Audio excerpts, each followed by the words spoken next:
If you've seen my past reviews, I think it's obvious that I'm a fan of action games. If I get to shoot shit and there's explosions, then I'm interested.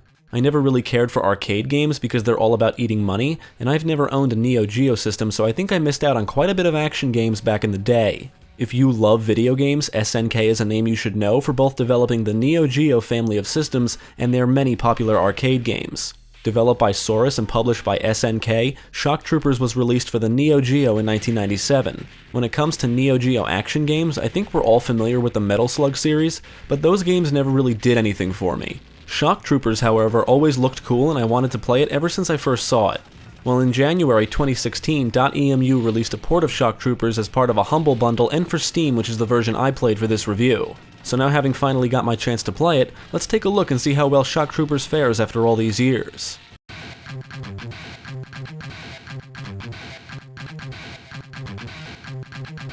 As expected for an arcade game, the story isn't all that exciting, and it's not the reason you would want to play this. A terrorist group known as the Bloody Scorpion have kidnapped a scientist and his granddaughter Cecilia. The terrorists need the scientist to obtain or create a drug called Alpha 301 to turn people into invincible soldiers. In response to this, 8 soldiers from different countries band together to take down the terrorists, save the scientist and his granddaughter. The story is typical for a game like this and not very in-depth. The cutscenes consist of images with overlapping text, and the only voice acting heard in the game is from lines shouted by the characters during gameplay. I can't understand a word they're saying because I think it's all in Japanese. Other than that, you'll just hear the sounds of screams as you mow down tons of bad guys across a multitude of stages.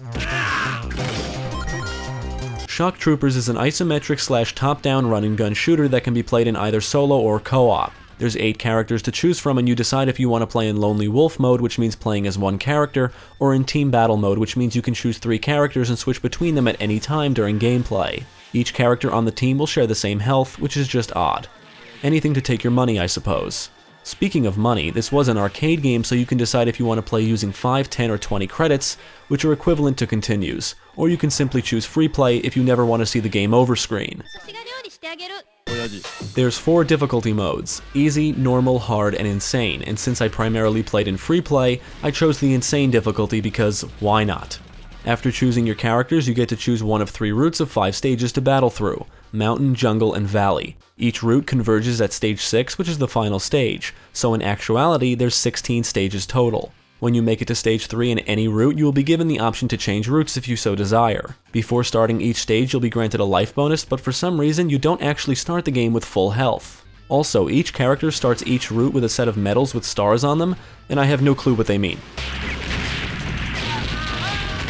The roster of playable characters is made up of both male and female soldiers, and they each vary in appearance. They all carry a machine gun with infinite ammo and a unique special weapon like rockets, missiles, and grenades among other types, and these weapons just do more damage and can clear out multiple enemies at once. The special weapons have limited ammo, but ammo can be acquired throughout the stages. I think my favorite character is Rio simply because he reminds me of Rambo and carries an explosive crossbow. I did notice characters move at different speeds, but generally the characters move pretty slowly. I really wish this game had a sprint button. According to what I've read online, each character differs slightly in attack strength and how much damage they can take, but honestly, I suck at this game, so I didn't even really notice.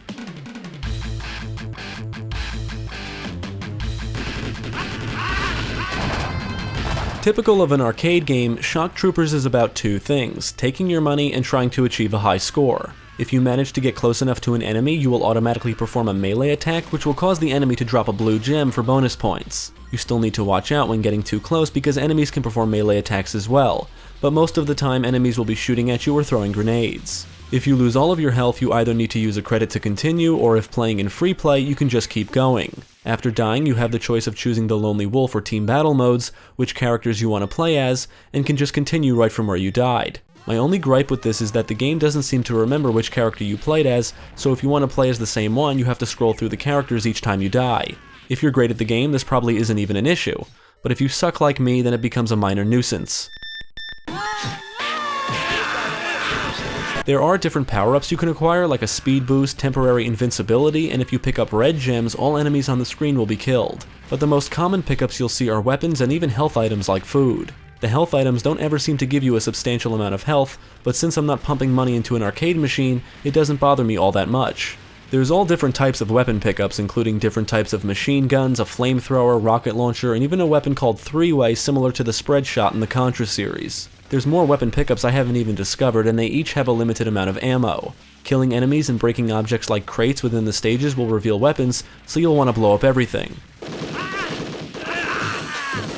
Mastering the controls is absolutely critical because shooting everything on the screen is only part of the gameplay.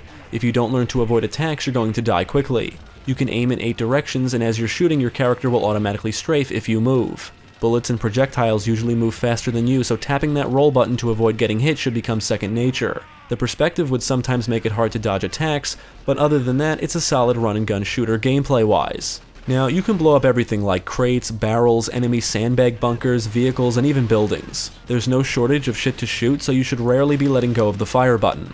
Several stages have mines that need to be avoided, and they seem to be the only form of environmental hazards. Each stage has an end boss, but they just become tiresome after a while. It's not that they're horrible boss fights, but you'll primarily be killing soldiers and blowing up vehicles like tanks, and the bosses are usually bigger vehicles, jets, or bullet sponge enemies. The bosses are still challenging as all hell, and memorizing their attack patterns would be a good idea, but it's just a shame that they lack in variety. A few bosses stand out, but many of them repeat in each route, and I think having a unique end boss for each stage would have been a better idea.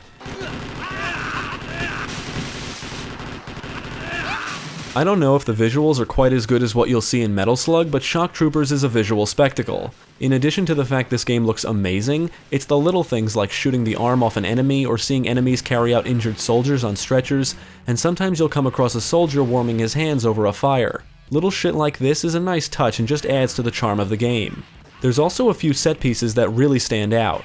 For example, in one stage you get to ride a motorcycle while fending off enemies. Another stage has you riding on the back of a truck, and you'll even get to scale a large cliff wall as enemies attack you from all directions. None of these set pieces are quite as crazy and intense as anything you would see in a Contra game, but they're still memorable. Not everything about Shock Troopers is fantastic, well, at least when talking about this PC port in particular. For one thing, the sound quality is just awful. I've read a few reviews of this version specifically, and many have said the Neo Geo version has much better audio quality, and I believe that because I've played other .emu ports of classic games. Let's just say .emu is not M2. Since I've never played Shock Troopers on the Neo Geo, I may not have noticed all of the problems, but one thing I did notice is the stuttering background at the character selection screen. But the most annoying problem is that the resolution you select does not seem to save. So every time I would fire up the game, I had to set the resolution again. It saves all other video options, just not that. I think there's some minor button lag going on too, but since I suck at this game, it's not that big of a deal for me, but I can see how that can become a big problem for some players.